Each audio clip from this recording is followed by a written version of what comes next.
आज की स्थिति का सवाल है, उनका त्यागपत्र भाजपा से आया नहीं हुआ है और जब तक भाजपा के पास उनका त्यागपत्र ना हो तब तक तो यही माना जाएगा कि उन्होंने अभी तक भाजपा से त्यागपत्र नहीं दिया है। बाकी जैसे जैसे अब चीजें आएंगी सामने वैसे वैसे उस पर प्रतिक्रिया होगी। अच्छा सुधांशु जी, क्या तो नवजोत सिंह सिद्धू से संपर्क साधने की कोशिश की जा रही है? क्योंकि सिद्धू पर आपकी तरफ से किसी भी बड़े नेता का कोई भी बयान नहीं आ रहा है, यही कहा जा रहा है कि सिद्धू से संपर्क नहीं हो पा रहा है। देखिए, स्वाभाविक तौर पे कभी भी पार्टी का कोई सदस्य अगर इस तरह की कोई चीज करता है तो उससे एक पार्टी में एक चिंता भी होती है और पार्टी में एक जिज्ञासा भी होती है कि भाई क्या हो रहा है और क्या सत्यता है।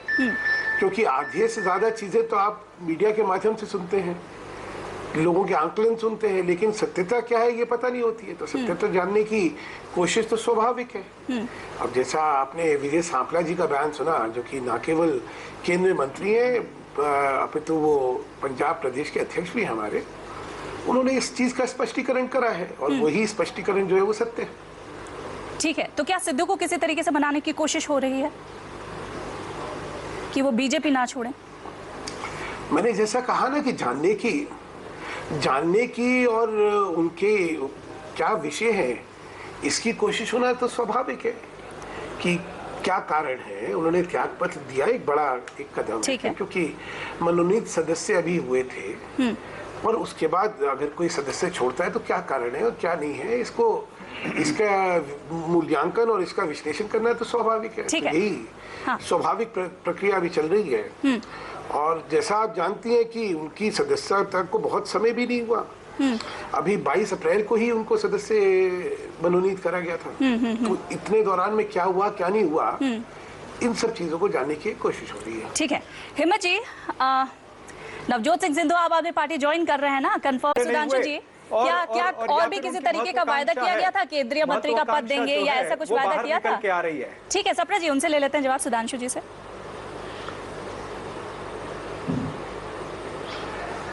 ऐसा है, इस तरह के वायदे या इस तरह के ख्वाब ना तो दिखाए जाते हैं ना ये सार्थक होते हैं। राज्यसभा में सदस्य मनोनीत होना अपने आप में बहुत गौरवशाली चीज होती है। लेकिन ये बात आपने बहुत सही बात कही सुधांशु जी, लेकिन छोटा सा कंफ्यूजन ही है, इतना कम समय हुआ है उन्हें राज्यसभा में मनोनीत किया गया था एज एमपी, उसके बाद अचानक पार्टी छोड़ने का फैसला, आखिर ऐसा क्यों? कुछ तो वजह रही होगी ना, और कुछ सॉलिड, कुछ बड़ी वजह रही होगी। मैंने कहा वो एक कहावत है कि कुछ तो वजह रही होगी, नहीं तो खामा-खा कोई बेवफा नहीं होता। लेकिन क्या वजह है क्या नहीं है, क्या उनका मूल्यांकन है, कहीं उनको कुछ चीज चुभी नहीं चुभी, ये सारे प्रश्नों का जवाब, क्योंकि वो तो पहले भी लोकसभा के सदस्य रहे ना, तो उनको कोई ऐसी लालसा नहीं थी राज्यसभा सदस्य बनने की। राज्यसभा सदस्यता से कुछ अधिक मिले तब वो नवजोत सिंह सिद्धू भारतीय जनता पार्टी के साथ रहेंगे। चलिए, बेवफाई की वजह क्या है सुधांशु जी, ये भी थोड़े दिनों में साफ तो हो ही जाएगा। सप्रा जी, मैं थोड़ा अपनी बात जल्दी से थोड़ी अपनी बात अगर खत्म कर लो और बीच में ना टोकेंगे तो बड़ी मेहरबानी होगी। सभ्यता ये कहती है कि हमें एक दूसरे को बोलने देना चाहिए। ठीक है सुधांशु जी, जल्दी से बोलिए। 5 की पंचायत में दूसरा सवाल भी आगे मैं लूंगी जी। सुधांशु जी से हमारा संपर्क टूट गया, दोबारा संपर्क साधेंगे। इस बीच जल्दी से देख लेते हैं क्या है 5 की पंचायत में आज का दूसरा। नीति भी अनिश्चितताओं का खेल है, आज इसके साथ कल उसके साथ। सुधांशु जी, अफसोस तो थोड़ा जरूर हो रहा होगा क्योंकि पंजाब इलेक्शन सामने है, एक पॉपुलर चेहरा है, मास को बिलोंग करते हैं, 25% सिख समुदाय हैं, 32% दलित हैं, एक अच्छा वोट बैंक बीजेपी के पास हो सकता था, और अब सिद्धू बीजेपी के साथ नहीं है।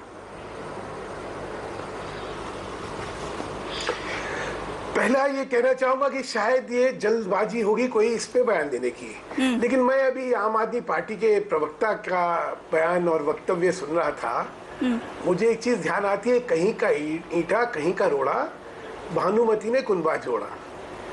और व्यवस्था के परिवर्तन की बात करते हुए इनकी जवान लड़खड़ा जानी चाहिए थी कि दिल्ली में नई व्यवस्था लेके तो आए हैं जहाँ पे कि इनके एमएलए जो हैं वो महिलाओं का उत्पीड़न करें, महिलाओं के साथ छेड़खानी करें, वो जो है झूठे फर्जी सर्टिफिकेट दें, जमीनों पे कब्जा करें। मतलब ऐसा कोई गुनाह बचा है क्या जो इनके चुने हुए प्रतिनिधि नहीं कर रहे हैं। सुधांशु जी जवाब ले लेते ये हैं अगर जल्दी से। नई व्यवस्था ये लाना चाहते हैं पंजाब में तो ठीक है, जवाब ले लेते हैं। मैं थोड़ा सा आश्चर्यचकित हो जाऊंगा। ठीक है, जल्दी से जवाब ले लेते हैं। बताइए हिम्मत जी, कैसा व्यवस्था परिवर्तन जब इतने आरोप आपके खुद के विधायक पर? देखिए ऐसा ही, ये तो बहुत एक विंडिक्टिव पॉलिटिक्स मोदी जी कर रहे हैं, वो सारा भारतवर्ष देख रहा है। अरे अभी तो सुधांशु जी सवाल पूछे, सुधांशु जी के बाद जुड़ रहे हैं आम आदमी आप पार्टी तो के सीधा मोदी जी पे पहुंच नवजोत। जाते हैं। हाँ जी बोलिए, कौन सी चीज का जवाब आप रिपीट वो कीजिए। सीधा बोल रहे थे, आप कैसा क्लीन पॉलिटिक्स की बात कर रहे हैं? आपके कितने सारे विधायकों पर इतने सवाल होते हैं? जवाब ले लेते हैं, वक्त की कमी है हिम्मत जी। नहीं, वो मैं कह रहा हूँ वो विंडिक्टिव पॉलिटिक्स है, वो मोदी जी विंडिक्टिव पॉलिटिक्स कर रहे हैं क्योंकि उनको पता है कि 19 में उनको अरविंद केजरीवाल जी, अच्छा। आम आदमी पार्टी, उनको मालूम है कि 19 में अगर उनको, हाँ, इसलिए ये विंडिक्टिव पॉलिटिक्स। ठीक है, मोदी जी को बहुत बड़ा खतरा है, मोदी जी को बहुत बड़ा खतरा है अरविंद केजरीवाल जी से। आपकी बात में समझ गई।